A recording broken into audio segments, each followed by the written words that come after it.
Hi, this is David Levien with Solitary Man at the Dallas Film Festival. I was the co-director. Brian Koppleman, also Solitary Man, writer and co-director. And we welcome both of them to the Dallas International Film Festival. Thanks, guys, so much for being here, submitting your film. It's an honor and a pleasure to have you both. So. It's our pleasure to be here. Thanks. Great. So tell me a little bit about Solitary Man. How did you guys come up with the idea? I mean, where did it stem from? The movie came from, I watched an interaction.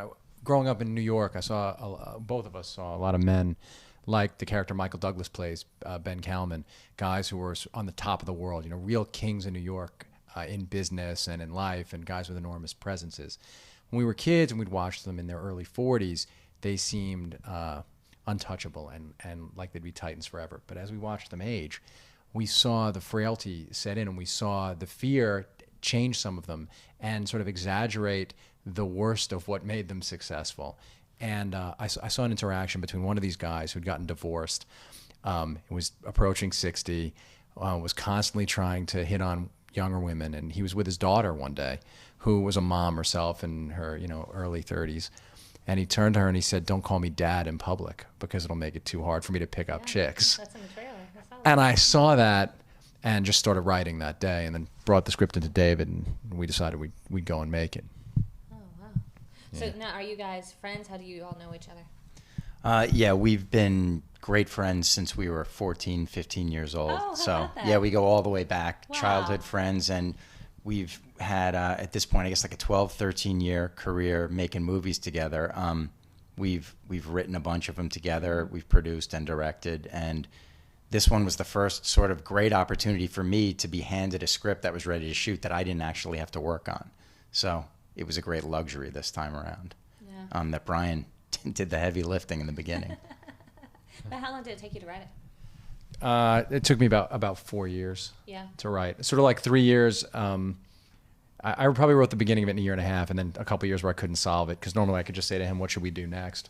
This time I had to finish it on my own, and then wrote the end of it sort of in a burst a few years later. Okay. Well, cool. Now, what was it like to work with Michael Douglas, Susan Sarandon, some pretty big names? Yeah. Yeah, you know, it was a real thrill and an honor. It was the script was so sort of fully realized. It was really so strong that we were able to get Michael to come and do the movie after one of the producers, Steven Soderbergh, gave him the script. And as soon as he was on board, it seemed like dominoes. You know, all these incredible actors came in and joined the party. You know, a lot of them that Brian had thought of when he was writing the script, and others that we'd wanted to work with for our whole career. Yeah, I mean, for us to have someone like Mary Louise Parker come in for a few days to shoot this really important part, it was mind blowing. Every day, you know, we would show up on set, and of course, I mean, Michael saying yes was really surreal because his voice was in my head every day that I was writing the movie, and I'd never met him. I just thought, you know, that he'd be really the only person who could play the part. And Susan was wonderful in the film. But people like, for us, people like Jesse Eisenberg, who's becoming a big movie star now. We knew him from The Squid and the Whale and from Roger Dodger and a bunch of great movies, smaller movies.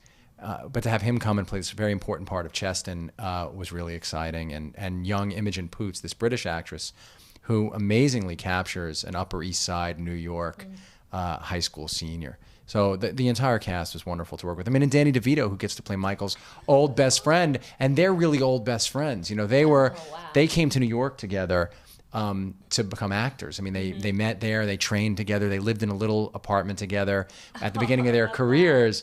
And so when we said to Michael, "Do you think Danny would be good for this part?" And he's like, "I'm calling him right now." And so it was that kind of happy surprise happened like every day, you know, making this movie. Definitely completely unexpected, you know, just from this coming from, you know, a small vision to having everybody kind of capture it and run with it. I mean, it's definitely an incredible process. It is. Every time, from the first script we wrote together, which was this movie Rounders, you know, where we got Matt Damon, Edward Norton, and John Malkovich, and Martin Landau, and John Turturro. I mean, it's each time you can't believe that you get these people who you know, your whole life you've watched and loved their work. We keep we constantly, I mean, for us it's like playing fantasy baseball but in the movies, and you get to really do it, so it's incredible. Oh, wow.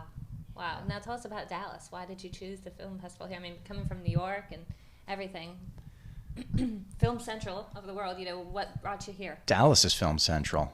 of the South now, I guess. I mean, we've just heard incredible things about this festival and how it's just like really super energized and just a great place to go. And, you know, for a movie that's so New York centric, we were at the Hamptons Film Festival, and that was fun. It was a place where everybody recognized this character in a way. So it's going to be great to show it here and sort of to a world where this guy's maybe a bit foreign, or, you know, it'll be interesting to see if there are a lot of similarities in the character. It had a really wonderful reception at Toronto. But we're good friends with Elvis Mitchell, the film critic, who I know has been down here the last few years. I mean, now he's really more of a public intellectual than film critic. But he used to write for Dallas Fort Worth, and he kept telling us how incredible this festival was. He kept saying that the people here were incredible film lovers. He was like, you won't believe the Q&A, how enthusiastic people are. He was just going on and on and on about it. He said he's been here the last 5 years. He didn't, this is the first year he hasn't come down, but he was really raving about it. So that was another thing that made us excited to come and be part of it. That's exciting. Now, how has been the reception for the movie? I mean, has it been everything that you have wanted it to be? Well, so here, tonight's the first screenings. Not here, but like in other festivals. Oh yeah, we've had great response. Nice We're thrilled. Yeah, it's been wonderful for us. I mean, we know we didn't get to go, but it just played at the Florida Film Festival, and we know the Orlando Sentinel wrote some rave about it. It's been great. I mean, for us, the big thrill is just sitting there in the audience and watching people watch your movie, and it never plays exactly the same way, and people will laugh at a certain spot, or will. I mean, the first time we saw it with a big audience was at Toronto, and. When there's this one moment, there's a moment in it when Michael does something really untoward, and the whole audience gasped, and it was just really satisfying to watch that happen and see the movie affect people in that way.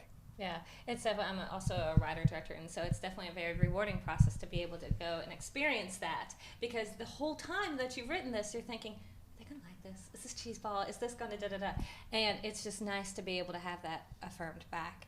And I think having Michael Douglas cast for that role is so perfect, because he can play kind of both sides so well with all the nuances and the quirks and everything, and especially shooting it up in New York. You know, I know with Woody Allen, he gives a kind of, when he films it, he films New York as its own character. So that kind of brings whole the I'm on top of the world type, but I'm really inside really not that much. You know, kind of the whole dichotomy of, you know, and New York is very much like that too. You have the top of the world, and then you have, you know, very, very kind of more slummish areas. So. Yeah, right next to each other. And that was the key thing in casting Michael. This is a character who's wildly charming and interesting and funny, and he's been generous in his life, but he's a bit of a rogue, and he misbehaves and does some things that are sort of less than lovely. And we needed an actor who could keep the audience along with his natural charm. And, you know, he's so compelling on screen that people don't disengage. They take the whole ride with him because they feel so much for him as an actor, and, you know, for the character, the way he portrays it. And all the guys who we base the character on, you know, if there are 5 different men we watched, I mean, they all walk around quoting Michael Douglas movies all the time. I mean, they all think they're Gordon Gekko, right? That whole generation of men think they're acting out like Gordon Gekko. So, you know, the iconography of Michael Douglas in this part as a Titan who falls is just really perfect. That's why he was sort of the only guy we could think of who could play the part. Yeah. Well, I think it's definitely a very realistic point of view for anybody, any male figure going through 20 to see kind of, okay, this is maybe what's ahead of me. How can I kind of think through this in a different way, or, you know, prepare? Because especially when you're coming out of big-time careers as a major football player, even as president, you know, you go through a certain period of time where you have to transition. So I think it's a good movie in the sense that you can prepare in that regard. So, well, wonderful. Well, I hope you guys have a wonderful rest of the time in Dallas. Have a great time at your screening tonight. And we really appreciate you guys being here. Thanks so much. Thank you. Thanks for having us.